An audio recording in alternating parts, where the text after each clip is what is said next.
Buenas tardes, bienvenidos de nuevo a Negocios Televisión, bienvenidos a este espacio informativo, pendientes de nuevo de las últimas horas mirando a Gaza, pendientes de este alto el fuego que ya habría entrado en vigor con algunas polémicas, por ejemplo con medios israelíes que hablan de que entrará en vigor esta tarde a eso de las 5 cuando se reúna el gabinete israelí. Enseguida vamos a contarles la última hora en torno a este alto el fuego en Gaza. Vamos a mirar también a la tensión entre Rusia y Estados Unidos con amenazas en las últimas horas y con la OTAN hablando de derribar aviones rusos. Enseguida les contamos la respuesta militar que estaría preparando Europa, pendientes también de la tensión en Estados Unidos con Trump, que está sopesando invocar la ley de insurrección. Pero vamos a empezar con buenas noticias. Vamos a empezar mirando a Gaza, la señal en directo que nos llega en estos momentos después de que el alto el fuego entre Hamás y las fuerzas israelíes se implementara tras la ratificación del acuerdo por parte del gobierno israelí, que tendrá lugar esta tarde. Es lo que informa la oficina del primer ministro Benjamin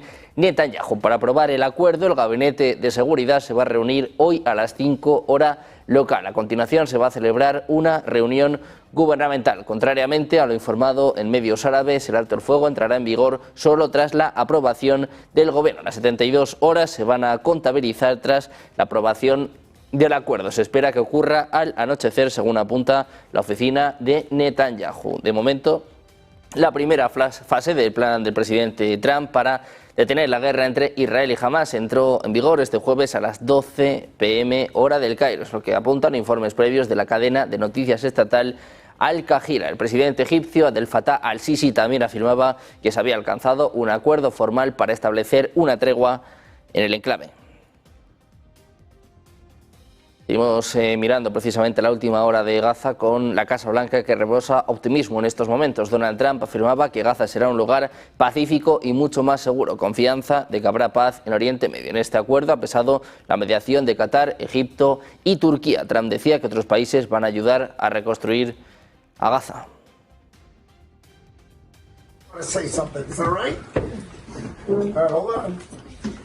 President Trump, you have the best crowd in the world. What do you guys have to say to President Trump? Thank you.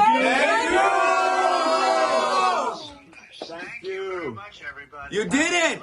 Un Donald Trump que anunciaba este miércoles en sus redes sociales que podría viajar a Oriente Medio este domingo mientras se intensifican los esfuerzos para apoyar las conversaciones entre Israel y Hamás, sobre todo si entra o no en vigor esta primera fase y cuándo entrará la segunda, es decir, cuando Hamás libere a los rehenes. Trump señalaba que las conversaciones en Egipto eran muy estrechas y que hay un gran equipo de negociadores. Remarcaba que Estados Unidos tiene excelentes negociadores y también en el otro lado. Dice que están tratando con Hamás y con los países árabes. Optimismo en la Casa Blanca. Este era el último mensaje de Donald Trump.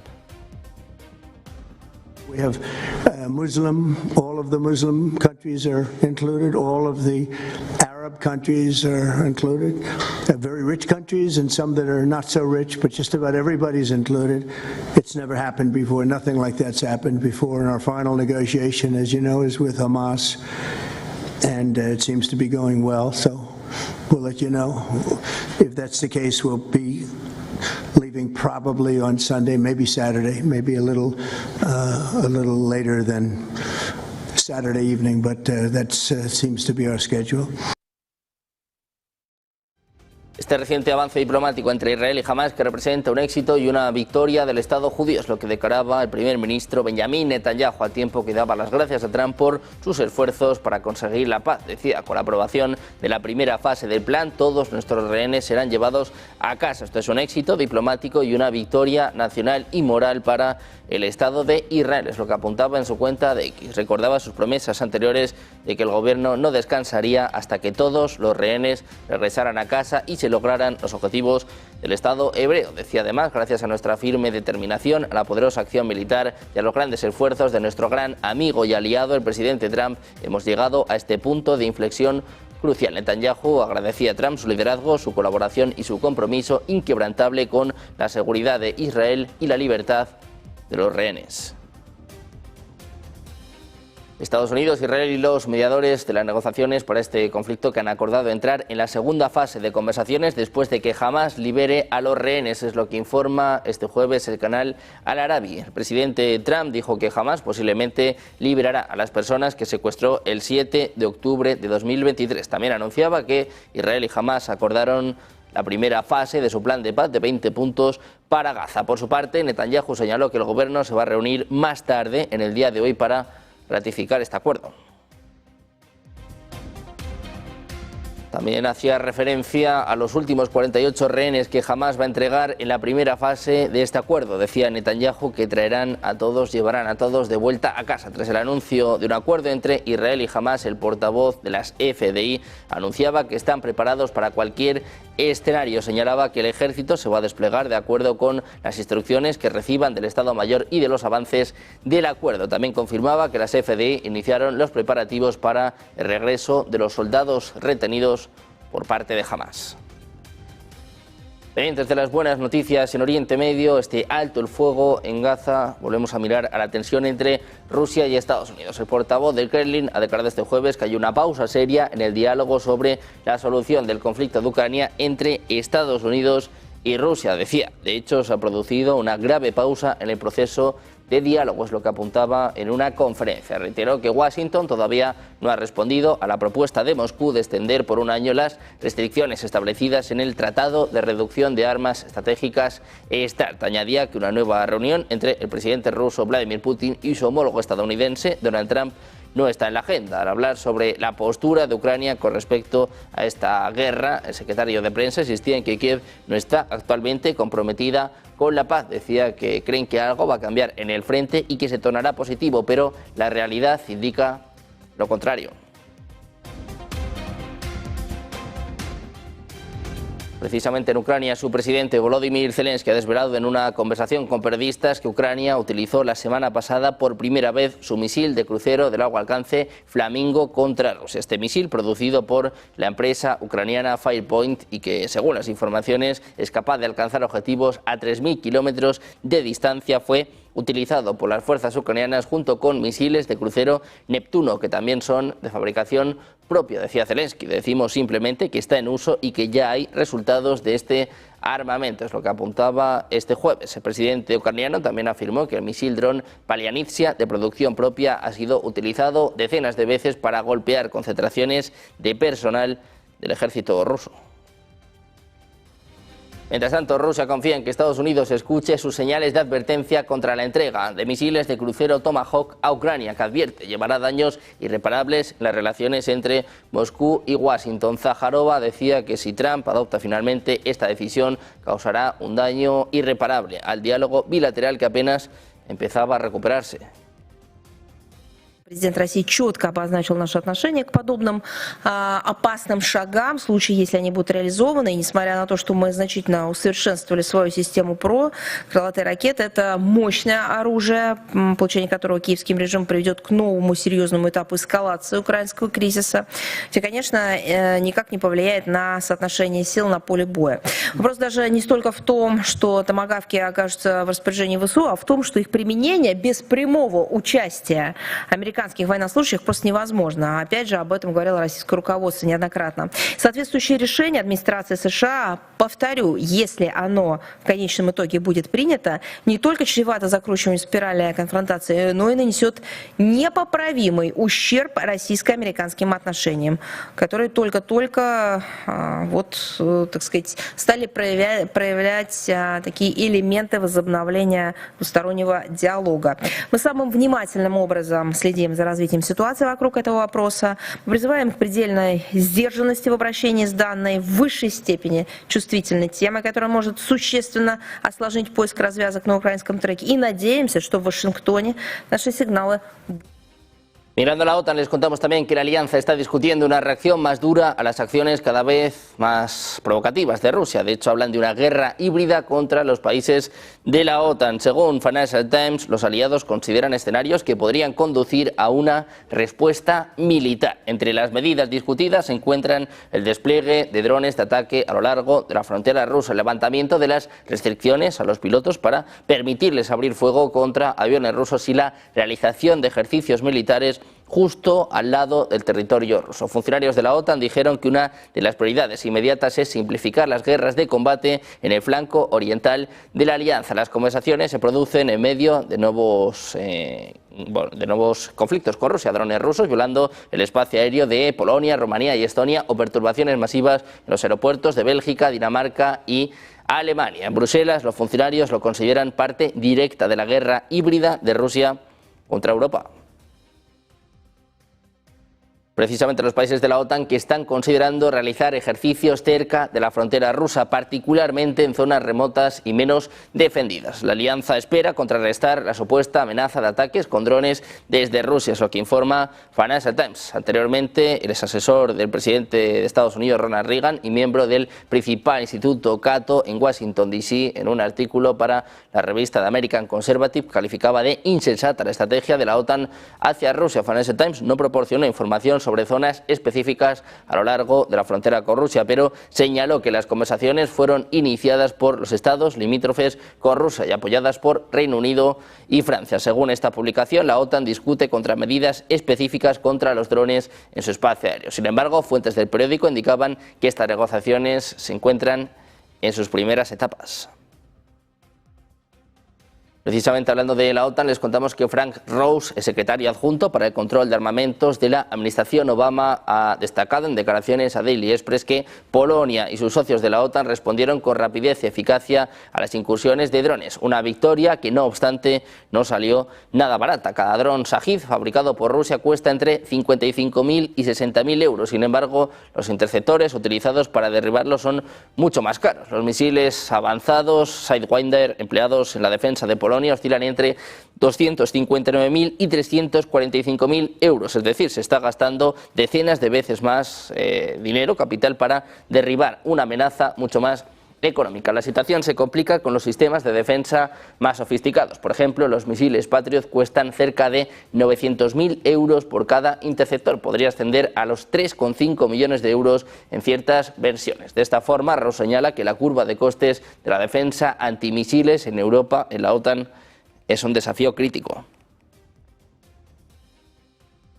También miramos a la presidenta de la Comisión Europea, Ursula von der Leyen. Ha sobrevivido a una doble moción de censura en el Parlamento Europeo, defendiéndose de ataques tanto de la derecha como de la izquierda, que podrían haber derrocado su liderazgo en la Comisión Europea. Las mociones en su contra no alcanzaron la mayoría requerida de 2/3 o el mínimo de 361 votos a favor. Jordan Bardella, de Patriotas por Europa, ha presentado la resolución de la derecha con 378 votos en contra y 179 a favor, además de 37 abstenciones. En la izquierda, Manon Aubry ha recibido 383 votos en contra, 133 a favor y 78 abstenciones. Se emitieron 594 votos en total. Ha sido la primera vez que se presentan dos mociones de censura simultáneamente en el Parlamento. Decía von der Leyen, ha reaccionado diciendo que agradece profundamente el firme apoyo recibido en el día de hoy. Dice que la Comisión va a seguir trabajando estrechamente con el Parlamento Europeo para afrontar los retos de Europa y juntos obtener resultados para todos los ciudadanos europeos. Dice, unidos por nuestra gente, nuestros valores y nuestro futuro.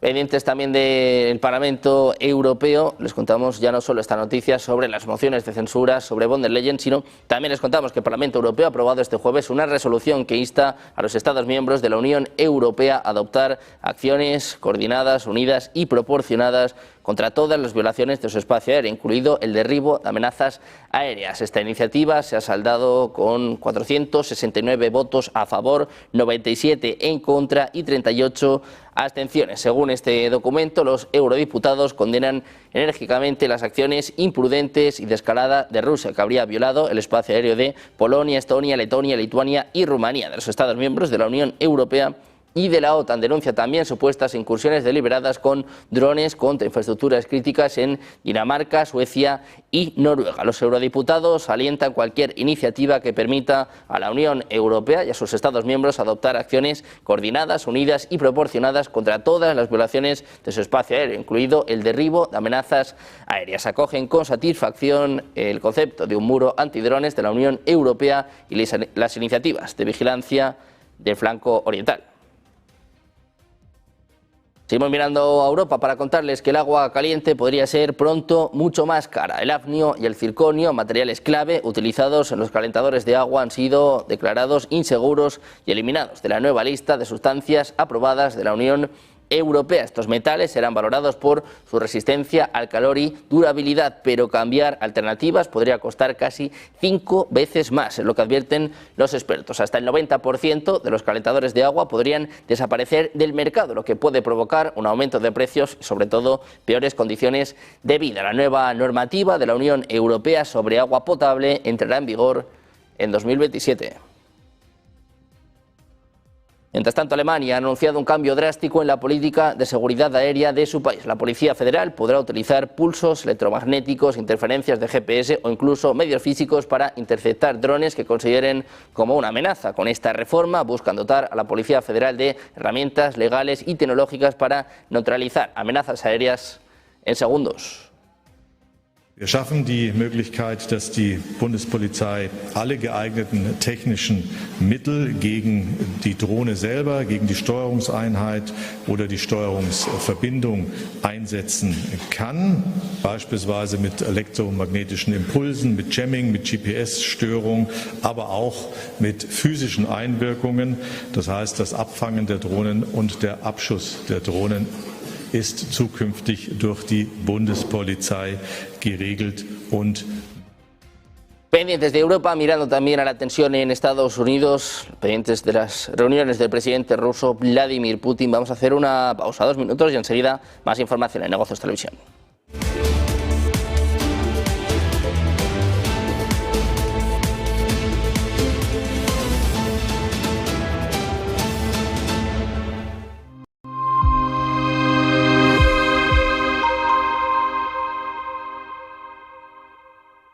Mudarte de ciudad es un gran cambio y alquilar tu casa puede parecer arriesgado.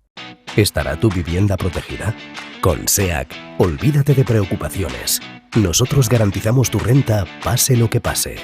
Disfruta de tu nueva etapa con total confianza. Alquila tranquilo. SEAC responde.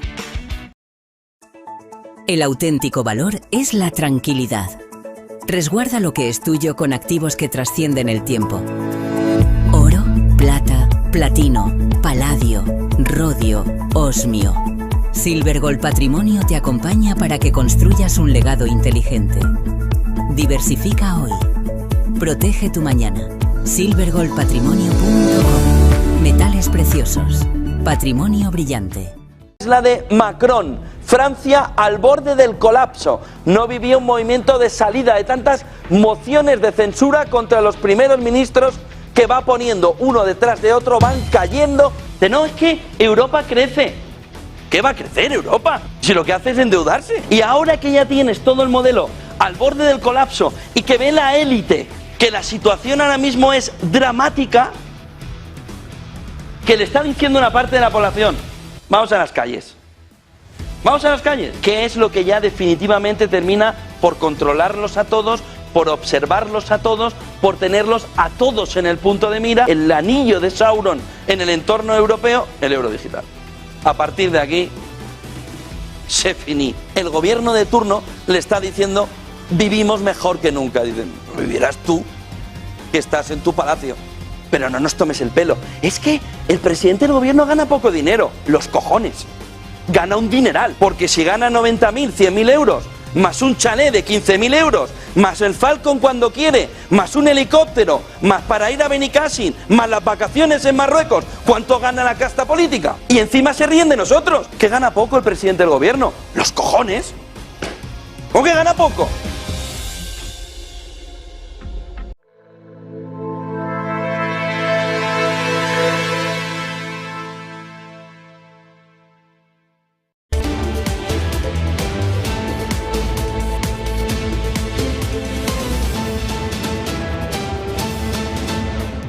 Seguimos en Negocios Televisión, seguimos pendientes de las últimas horas, hablando de esta tensión geopolítica. Llevamos días informándoles de la subida del máximo histórico del oro, rompiendo los $4.000. Ahora vemos también a la plata, cerca de los $50 la onza. La plata al contado alcanzando su nivel más alto en décadas. En este momento, en este contexto de tensión geopolítica, vamos a mirar a Estados Unidos. Funcionarios de la Casa Blanca están considerando la posible invocación de la ley de insurrección por parte del presidente presidente Trump, lo que permitiría el despliegue de tropas en servicio activo para las fuerzas del orden. Esto ocurre en medio de los planes de Trump de enviar tropas de la Guardia Nacional a ciudades como Los Ángeles y Portland para combatir la delincuencia. Los críticos argumentan que la administración está exagerando los problemas en estas áreas. Un juez federal bloqueó recientemente el despliegue de guardias en Portland, pero Trump declaró que invocaría la ley de ser necesario. Las conversaciones en la Casa Blanca se han centrado en el momento y los métodos de invocación, centrándose primero en agotar otras opciones. De invocarse esta ley podría enfrentar impugnaciones legales inmediatas. Los gobernadores de Oregón e Illinois se oponen al despliegue de tropas, alegando que no hay disturbios ni desobediencia de la ley. Mientras tanto, el Servicio de Impuestos Internos de Estados Unidos ha anunciado este miércoles que cerca de la mitad de sus empleados serán suspendidos debido al cierre del gobierno. Los empleados que no estén exentos o exceptuados serán suspendidos temporalmente y se les asignará un estado de ausencia de pago y de trabajo hasta nuevo aviso. Sin embargo, todos los empleados deben planificar presentarse a trabajar para su próximo turno de trabajo. Los empleados tendrán hasta 4 horas para completar los requisitos laborales y recibir la notificación formal de suspensión. El IRS tiene 74.299 empleados. Cerca de 34.000 de ellos estarán suspendidos de trabajo.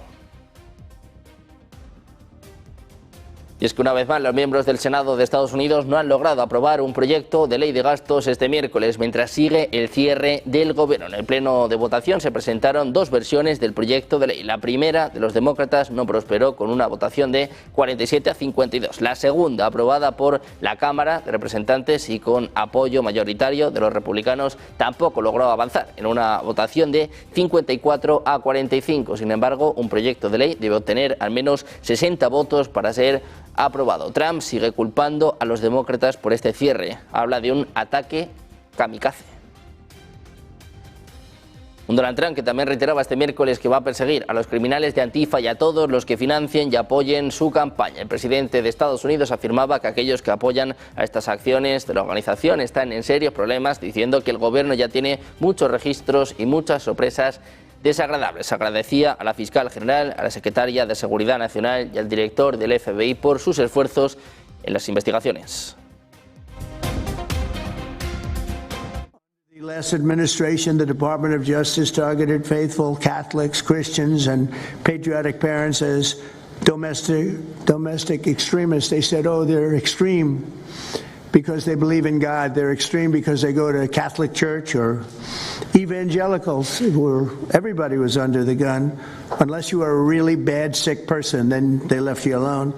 Under the Trump administration, we're going after Antifa criminals, and all who fund and support their campaigns are in serious trouble. And we have a lot of records already, a lot of surprises, a lot of bad surprises.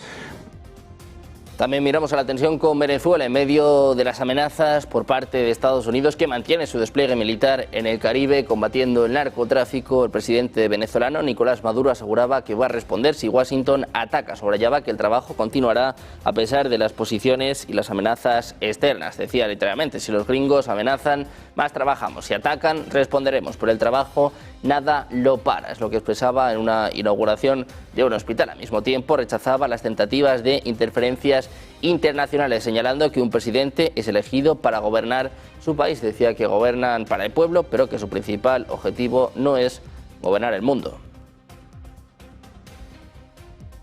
La Fuerza Aérea de Estados Unidos, que ha provocado un misterio cerca de la base secreta Área 51, después de admitir que el FBI estaba investigando un accidente reciente cerca de las instalaciones. En una declaración, este 4 de octubre, funcionarios de la base de la Fuerza Aérea Creech en Nevada dijeron que un avión estuvo involucrado en el incidente, estrellándose en el desierto a solo millas de la zona restringida cerca del Área 51. La base ha estado vinculada a la tradición extraterrestre durante décadas. Los investigadores de ovnis y los teóricos de la conspiración afirman que se han llevado a cabo proyectos gubernamentales secretos en esta área, en esta base, desde la década de los 50. Si bien también dijeron que la aeronave fue asignada a la base como parte del ala 432, algunos en las redes sociales señalaron que la Administración Federal de Aviación emitió una restricción de vuelo temporal en este área durante toda una semana. Mientras tanto, miramos también a Francia, donde el primer ministro saliente, Sébastien Lecornu, revelaba en una entrevista en televisión que su sucesor podría ser designado en las próximas 48 horas. Se reunía con Macron para abordar soluciones a la actual crisis política de su país. Señaló que los partidos de la oposición podrían estar dispuestos a acordar un presupuesto común, pero están poniendo condiciones. Des consultations que j'ai pu avoir avec la présidente de l'Assemblée nationale, Mme Braun-Pivet, avec le président du Sénat, Gérard Larcher, avec l'ensemble des formations politiques, de l'UDI, de l'UIOT, des Républicains, de Place Publique, du MoDem, d'Horizon de Renaissance et d'autres, qu'il y a une volonté d'avoir pour la France un budget avant le 31 décembre de cette année. Et cette volonté crée un mouvement et une convergence évidemment qui éloigne les perspectives de dissolution. Enfin, ça ne suffit pas, il faut évidemment que ce budget comporte un certain nombre de paramètres qui permettent à la France d'avancer. Je pense pouvoir dire aussi qu'il y a une énorme vigilance des formations politiques à dire attention, la situation politique dans laquelle nous nous trouvons peut emporter des conséquences économiques, sociales et Un momento de crisis en Francia donde se está sufriendo sobre todo la figura, la imagen de Emmanuel Macron. La imagen del presidente francés ha caído otros 3 puntos para alcanzar un mínimo histórico. Ahora mismo se sitúa en el 14%, es lo que apunta una nueva encuesta publicada por el AVE. La encuesta indicaba que solo el 14% confiaba en Macron para abordar la actual crisis política del país tras la renuncia del primer ministro Sébastien Lecornu este lunes, menos de un día después de presentar su gabinete. Afirmaban que la reciente caída en este índice de aprobación de Macron reflejaba la decadencia de la popularidad de su predecesor, François Hollande, cuya aprobación también cayó al 14% en 2016. Además, se ha observado que este fue el índice más bajo medido desde la creación de esta encuestadora. El 82% de los encuestados ha expresado desconfianza en el presidente francés. Solo el 38% de sus votantes en la primera vuelta de las elecciones presidenciales afirma confiar en él. El político más popular actualmente es el líder de la agrupación nacional, Jordan Bardella, con el 39%, seguido por Marine Le Pen y por el ex primer ministro Édouard Philippe. También hablamos de China, donde el Ministerio de Comercio ha anunciado este jueves la imposición de controles a la exportación de tecnologías relacionadas con las tierras raras, uno de los principales ámbitos de tensiones entre el gigante asiático y Estados Unidos. Las empresas extranjeras deberán obtener una licencia de exportación de artículos de doble uso para acceder a este tipo de tecnologías, es lo que apunta un comunicado del departamento. Las medidas entrarán en vigor de manera inmediata, agrega la nota de comercio, y además se suman a las limitaciones ya vigentes desde el pasado 2 de abril.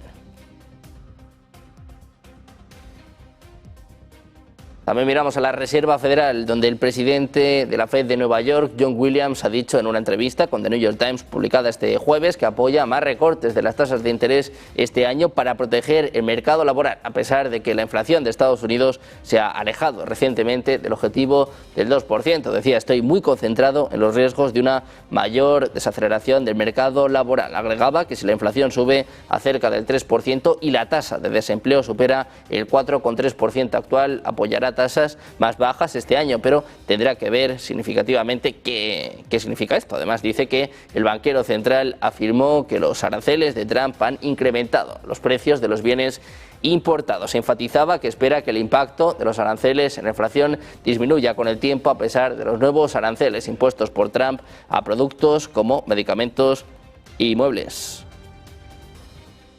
Precisamente mirando a la Reserva Federal, está a punto de comparecer su presidente, a punto de escuchar a Jerome Powell. Atentos también al mejor análisis geopolítico. Hacemos una pausa, 2 minutos, y enseguida más información en Negocios Televisión.